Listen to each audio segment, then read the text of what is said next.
नै गाइसमोन बेयावनो अग्नि बेरखारग्राया ओरै लाइन जालायदो दा खिथिलांगोन आं इयाव एकदमबारे नायलांबानो जाबाय बेरायनोसो फैदो जों दा जोंनाथ' दिनना 12 तारिखैसो जोंना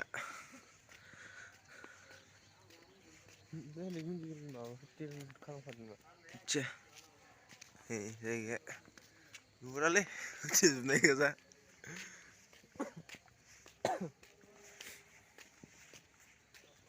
गुड मर्निं गाइस आंनि हारिमु ब्लग यूट्यूब चेनेलाव गासैबो नोंथांमोनखौ फिन खनसेबाव बरायनाय थाबाय दिनै फार्स्ट टाइम उदालगुरि डिस्ट्रिक्टआव दंफैयो जों सानै दंफैयो बर्तमान साथामानो दंफैयो दा ओमफ्राय जों दा एसे बेरायदो आरो ओरैनो गामिफोरखौ बेरायदो फुङावनो एकदमबारे नोंथांमोना भिडिअखौ नायलांबाय थायोबानो जाबाय उदालगुरिजों मा मा दं नोंसोरनो देखायलांनोसै आं गाइसमोन अब्ला भिडिअखौ नायलांबाय थादो चलो नै सासेयैनो बेफोराव ब्रेकफास्टनि बुस्थु मोनगोन गाइसमोन दखान दंखायो गाइसमोन उदालगुरि डिस्ट्रिक्टआव फैनाया आंबो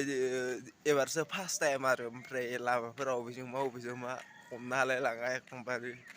ओरै सानजाखौनो सोनाब मोनलायलाङो एकदमबारे दिगखौनो हमनो हायाखै अब्ला नोंथांमोना भिडिअखौ नायलांबावदो ससेबाव चलो उदालगुरिनि जायफोर मानसिया नायफ्लांदों खोन्थाहरबानो जाबाय जों दा थाफैनाया बैग्रिगुरि ना बैग्रिबारि ना मा होनो जोंबो मोजां मिथिया बावगारलांबाय मैयासो रुम मालिकआ खोन्थादोंमोन ओमफ्राय नै इदि दं आरो जोंनिया ओरै थांनांगौ हाबलांग्राय गेजेराव गथा दं मा जायगाबा होनैखौबा मिथिलाय लांला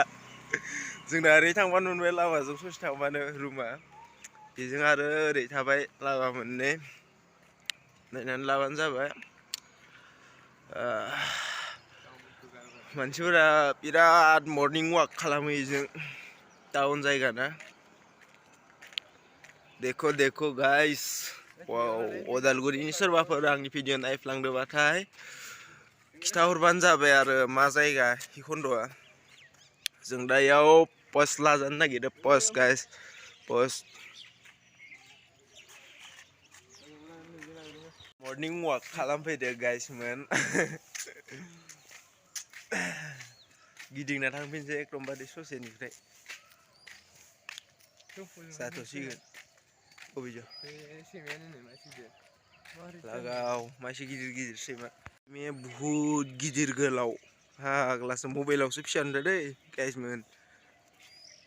गिदिरथार सैमाया बेनि बंलाथार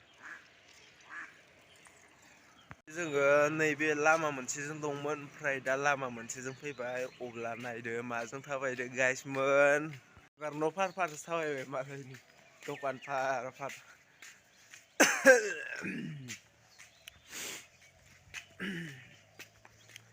जों माने उदालगुरियाव मानो फैदों आं बेखौ उनाव खोन्थागोन आरो उननि भिडिअआव नोंसोरनो थांबाथाय दा खोथाथ'ला गाइसमोन उनाव खोनासंना लादो बयबोथ' मिथिखादो आरो खोथालायाबाबो उदालगुरियाव मा जादों खायसे बायदियाथ' गाइस आं मोनसे खोथा बुंनो नागिरदोंमोन आंनि चेनेलखौ थाबैनो 1K खालामना होदो आंना मानोना आं खनले बुंगासिनो दं आंनाव वाट्स टाइमा कमप्लिट जाबाय होननानै रावबो नाथाय आंनि चेनेलखौनो शेयार खालामा दा आनसाबस्क्राइबसो जालांफिनजोबदो गाइसमोन रावबो नुबाबो साबस्क्राइबखौनो खालामलाया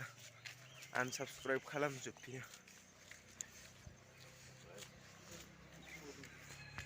जायगा मोनफैफिनबाय गाइसमोन हा खोनाया थ' जायखिजाया मोनसे माबाखौ इजों थांसै मा हाथाय ओरै उनाव फैनोसै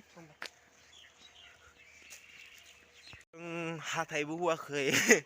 मोखांबो सुवाखै आरो गारनाल' थाबायनो फैदों ओमफ्राय जों दा रुमाव थांफिनसै रुमाव थांनानै आरामसे हाथाय मोखां सुना फैनोसै आरामसे अब्ला दिनैनि भिडिअखौ बेखिनियावनो दोनथ'नाय जाबाय नेक्स्ट टाइमाव लोगो मोनबावगोन गाइसमोन बाय बाय टाटा आरो सोरबाफोर आंनि चेनेलखौ साबस्क्राइब खालामाखैबा साबस्क्राइब खालामना होदो थाबैनो 1K खालामना होदो गाइसमोन आं खनले बुंबाय थायो नोंसोरखौ प्लिज अननानै